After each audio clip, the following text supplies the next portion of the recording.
এ হলো আমাদের প্রিয় মাশরাফি ভাইয়ের বাড়ি। পুড়ে যাওয়ার পরের চিত্র। সবকিছু ধ্বংস হয়ে গেছে, কিছুই নেই এখানে অবশিষ্ট। কিভাবে বাড়িটাকে পুড়িয়ে দেওয়া হলো। আমি ব্যক্তিগতভাবে এই নড়াইলবাসীকে অনেক ভালোবাসতাম, সেটাও ছিল একমাত্র মাশরাফি ভাইয়ের কারণে। আমার ভাবতে খুব অবাক হচ্ছে, এই নড়াইলবাসী কি করে পারলো এই মাশরাফি ভাইয়ের বাড়িটা পুড়ে যাওয়া দেখতে।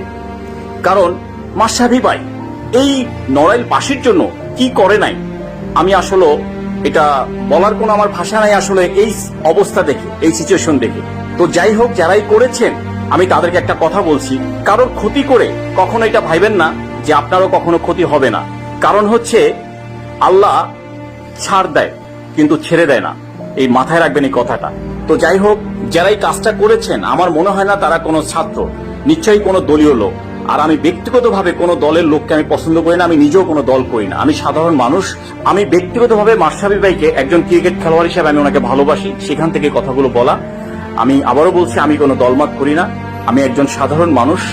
তো এই কাজটা যারা করেছেন ঠিক করেন নাই। তো সবাই ভালো থাকবেন, সুস্থ থাকবেন। আসসালামু আলাইকুম।